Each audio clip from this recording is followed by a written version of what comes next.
In today's video, the vice president has responded to the idea that Candace Owens has suggested that is behind the assassination of Charlie Kirk. Also, another American citizen has been killed by an illegal alien, and Kash Patel was on Capitol Hill this morning, and all hell broke loose. In all these stories, we're going to show you what both sides are saying and then give you the bottom line.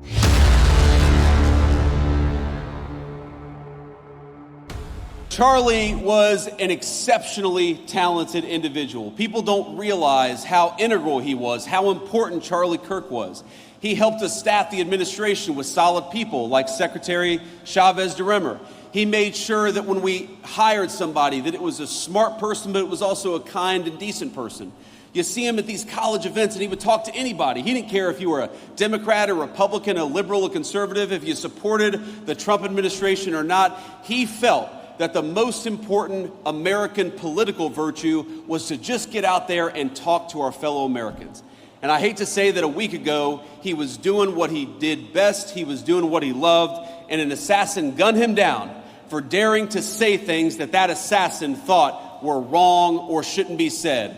Well, I think I speak for every person in this room, and I think I speak for a majority of our fellow Americans when I say we do not attack or commit violence against people because we disagree with their ideas. We debate ideas, and we're going to keep on debating them in honor of the great Charlie Kirk for as long as I have a microphone. All right, so that was the vice president in Michigan today honoring Charlie Kirk, which is phenomenal during his speech.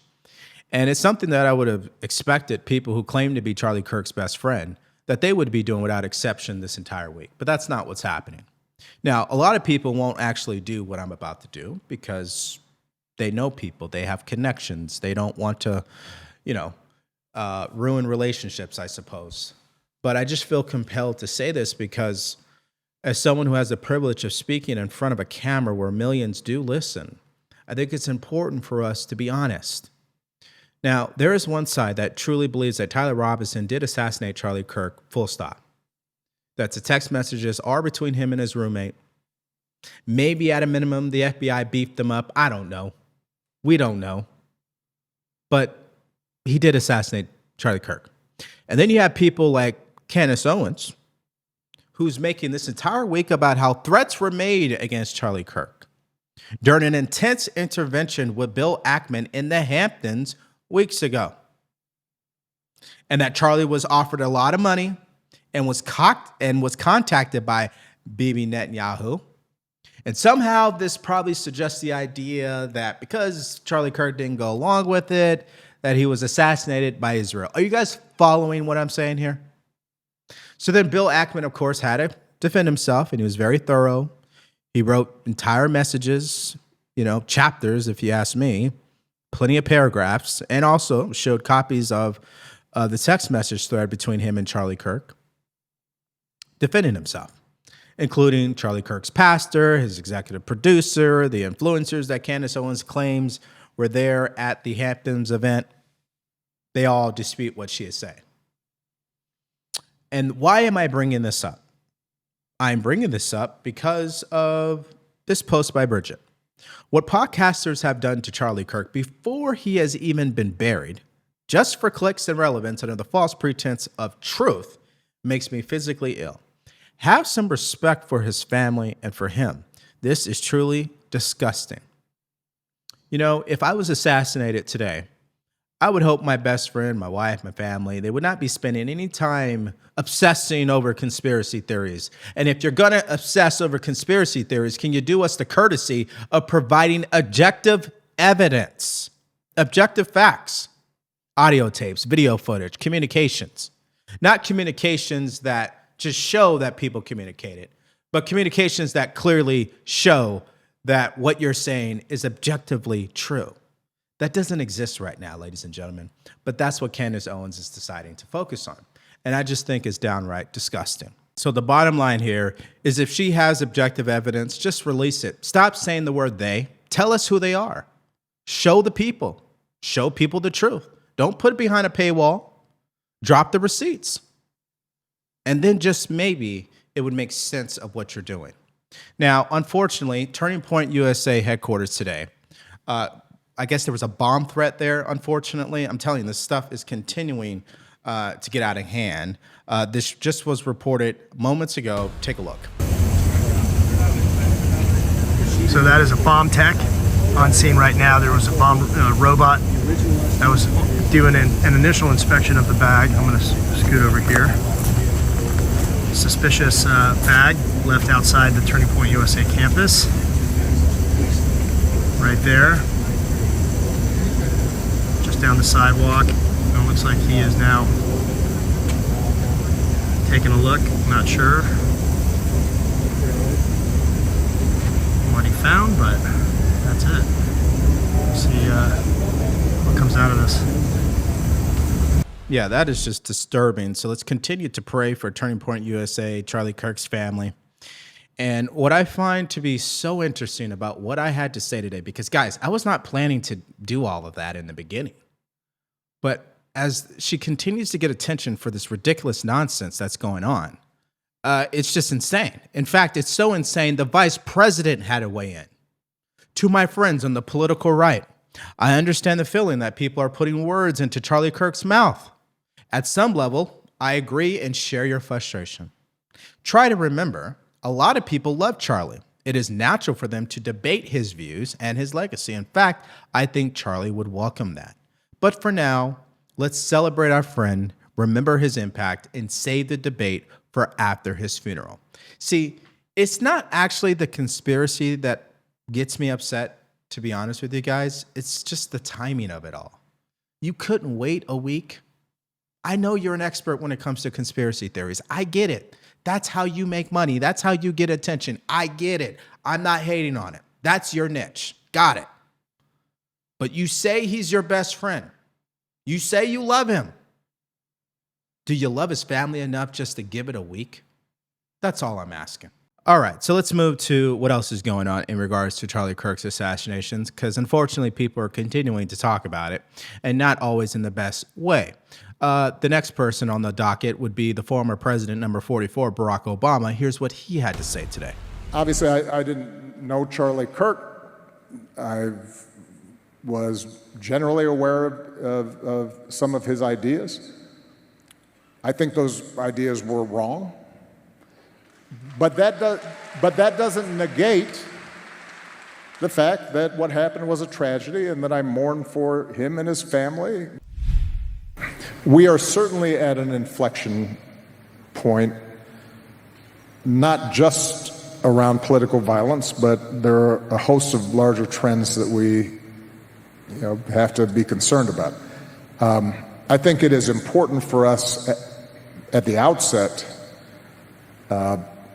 to acknowledge that political violence is not new. It has happened at certain periods in our history. We have to recognize that on both sides, undoubtedly there are people who are extremists and who say things that are contrary to what I believe are America's core values. But I will say that those extreme views were not in my White House. I wasn't embracing them.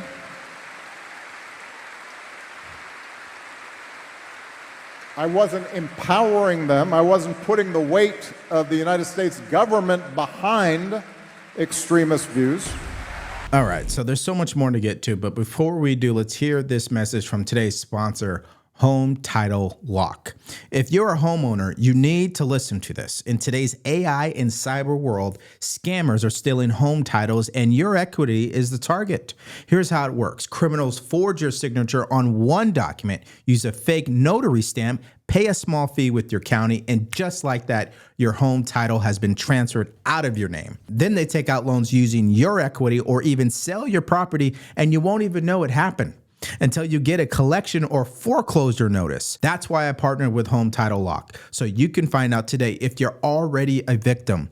Use my promo code DEVORY at HometitleLock.com and you'll get a free title history report and a free trial of their $1 million triple lock protection. That includes 24/7 monitoring of your title, urgent alerts to any changes, and if fraud does happen, they'll spend up to $1 million to fix it. So don't be a victim. Protect your home equity today by going to HomeTitleLock.com using promo code DeVory. That's HomeTitleLock.com, promo code DeVory. All right, so there's a lot there from the former president. I will just say this.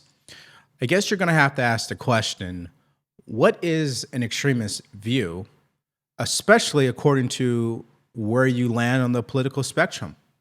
You see, when number 44 came out, right, and didn't support gay marriage at first and then did a 180 during his presidency, a lot of conservatives would call that an extremist view. And by the way, he did have the weight of the federal government behind that.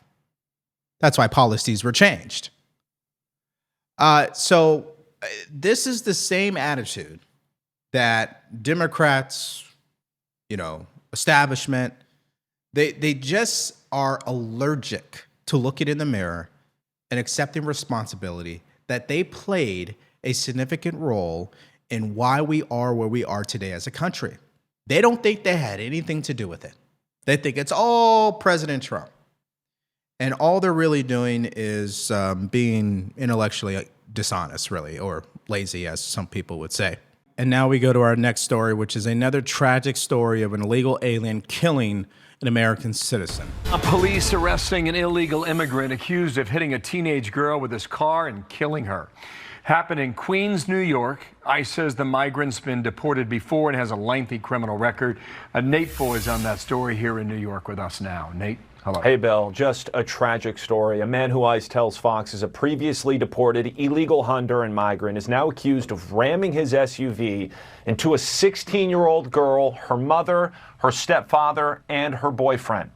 Prosecutors say a drunk Edwin Cruz Gomez offered the teenager and her mother money in exchange for sex. After a verbal altercation, the family tried separating from him, but he's then accused of driving onto the sidewalk and killing 16-year-old Johanny Alvarez with his Chevy Suburban. The U.S. previously deported Gomez back in 2005.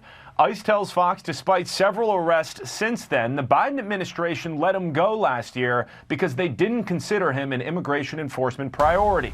Now, remember, why do we show you guys these stories? Because the rhetoric that mainstream media and Democrats want the American people to believe is that it's not illegal aliens that are terrorizing our neighborhoods, it's ICE agents. So why don't we go through this guy's rap sheet just briefly here, and you tell me, is he a model citizen? Is he a person not terrorizing our neighborhoods? Multiple DUIs, blood alcohol level at 0.137, arrested in last October but released, detained and released multiple times under the Biden administration, and deported back in 2005, yes, 20 years ago. These tragic stories could be prevented if Democrats would just throw their precious sanctuary city policies in the freaking trash. According to ICE, Gomez has multiple DUIs, including one in January of this year. Police also arrested him last October for possession of a forged instrument. Gomez now faces charges including murder, attempted murder, and vehicular manslaughter. The girl's mother suffered a leg injury during the attack. She's now in stable condition. Queens DA Melinda Katz said, quote, this defendant subjected 16-year-old Johanny Alvarez and her mother to crude sexual solicitations and harassment. After the child's stepfather and boyfriend confronted Edwin Cruz Gomez and then crossed to the other side of the street, the intoxicated defendant drove his SUV onto the sidewalk and took aim at the group of four. Prosecutors say Gomez ran away from the crash site initially. His blood alcohol level registered at 0.137, of course, well above the legal limit. He'll appear in court on Friday. This is a story that Fox News picked up. It was originally reported by CBS New York. How many stories out there in America don't even make it to mainstream media, and this has actually happened? You see, it's easy when you go on social media and you listen to a clip for 10 seconds or 30 seconds and you eat up the propaganda that says, yeah, ICE agents are terrorizing our neighborhoods. And the fascinating part is people who eat that up don't even bother to pay attention to stories like this. It's funny how they lose their mind when they see an ICE agent detaining and deporting a pedophile. But they don't lose their mind when an American citizen, 16-year-old woman, is killed in the streets. Why is that? We have to ask ourselves that question. Now, to prove my point, I want you to pay attention to how CBS New York reported this story. Take a listen. Have some new information tonight in the hit and run that killed a teenage girl in Queens. Prosecutors say the suspect intentionally drove into the 16-year-old and her mother after he harassed them. This is new surveillance video from the crash early Saturday morning in Elmhurst.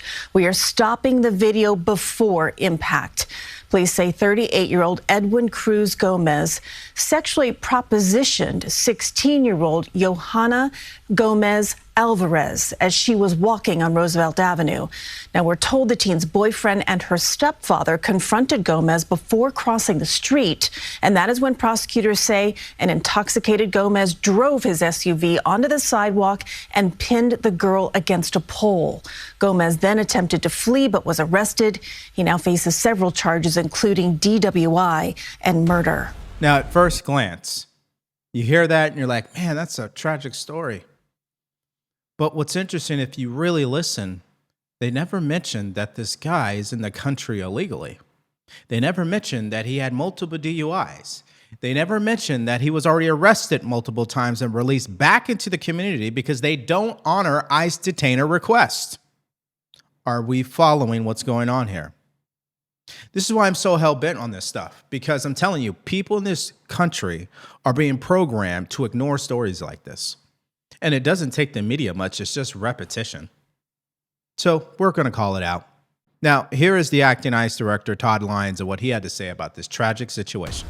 Why was he out in the streets? You know, John, this just shows the danger of sanctuary policies. When you think that we've already removed him in 2005, he was lawfully ordered by an immigration judge after previous DUI accidents. At some point, he sneaks back in through our porous border back, we don't know, between 2005, 2013.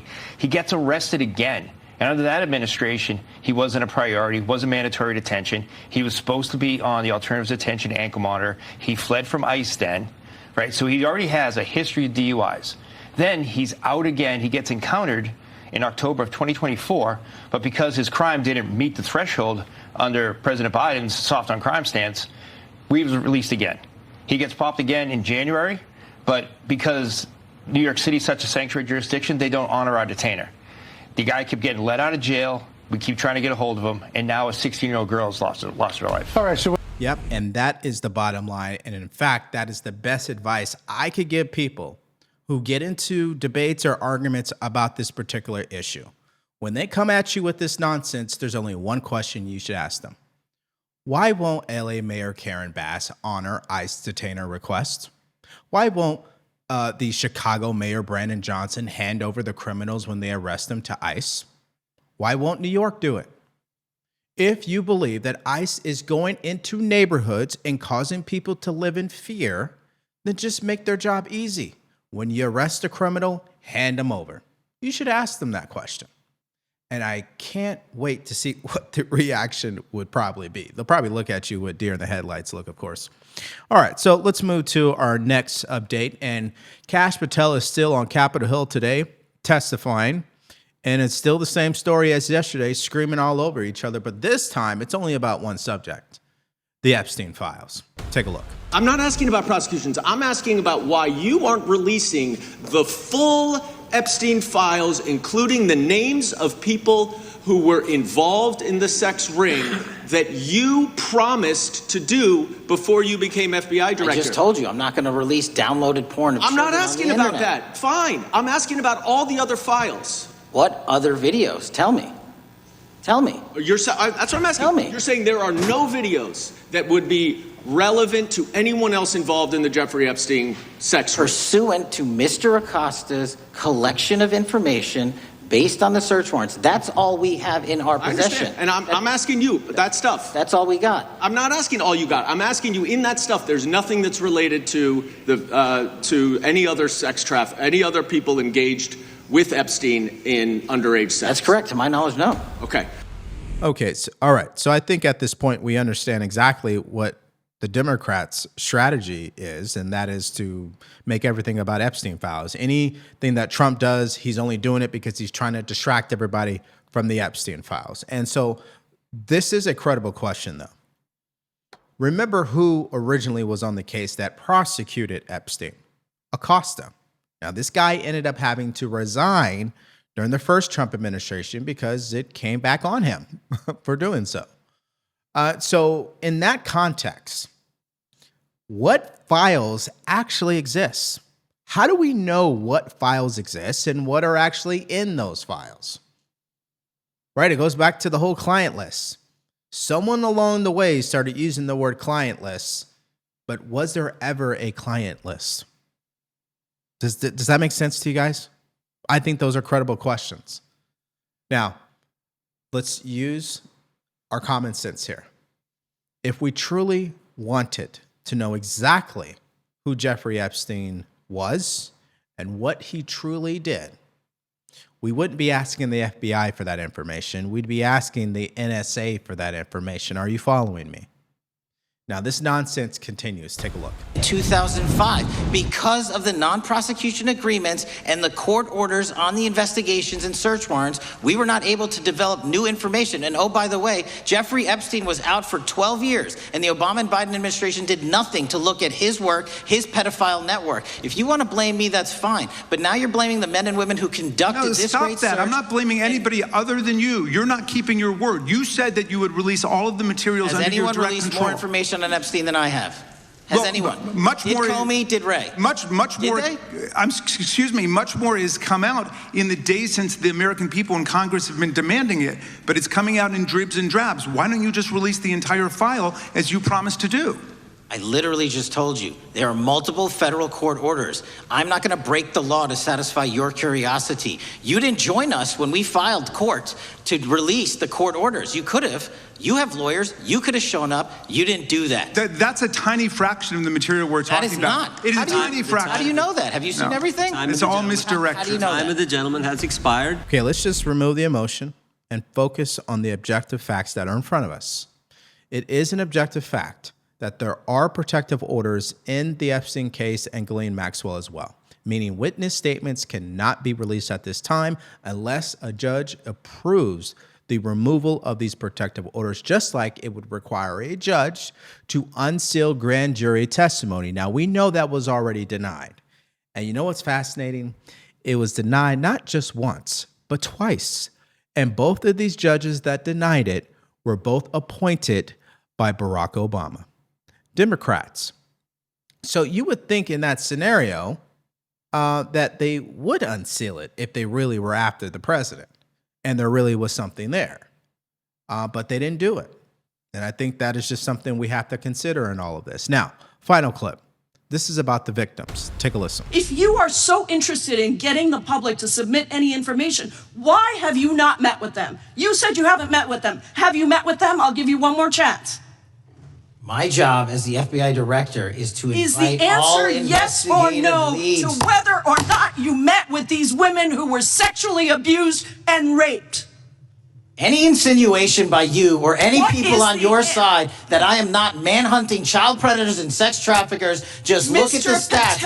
And you talk about cover-ups, man. Mr. Chairman, you talk about cover-ups. And I will take as much time as Where were you during the Obama and Biden administrations when these so-called cover-ups were going on? Why did anyone in those administrations talk to any of these purported witnesses? I have welcomed every single person to provide credible information. Time belongs to the gentlelady from Washington. And I'm going to take another couple of minutes. When you accuse the witness of something, he's allowed to respond. That's how it works. Listen, he didn't even, excuse me, Mr. Chairman, you have always been fair. But this is not fair. And you will get no, this is my time, and he said that the witnesses were not credible. Seconds of time. I'm going to get an additional minute of time because that's how much time he took. You won't get a minute. You'll get some seconds. What we think is under 5 minutes. You don't get to demand how much time you get. That's not. Yeah, I believe at some level we ask ourselves, what are we paying these people to do exactly? Scream at each other?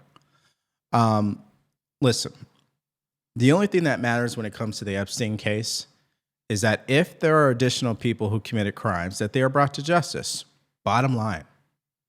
And if it is found that the FBI covered that up or prevented that from happening, then fire all of them. I'm all for it. But until we can find definitive proof that that is occurring, I'm not willing to buy into that yet. But I do pray that these victims get justice. No question about it. And by the way, we know Democrats only care about this because it's a political thing for them. They really don't care about the victims because they've had 2 administrations to do something about it and they didn't. And that is an objective fact. Okay, so let's hear from you guys in the comment section below what happened today.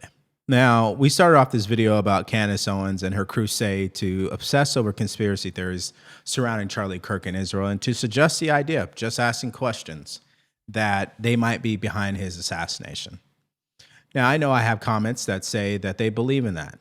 Well, if you do you have objective evidence to prove it? Let me know if you guys see it the same way that I do.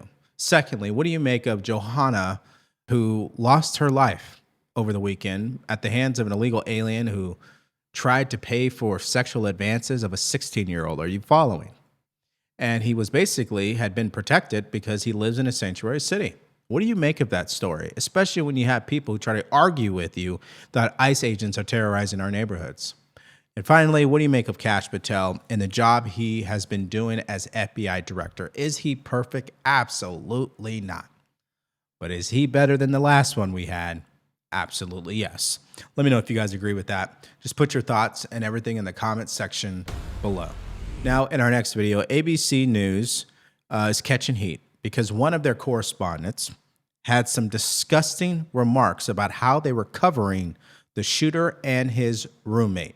And we're talking about the murder suspect of the Charlie Kirk assassination. So if you guys missed out on that story and more updates from yesterday, all you have to do is click on it because it's coming up right now.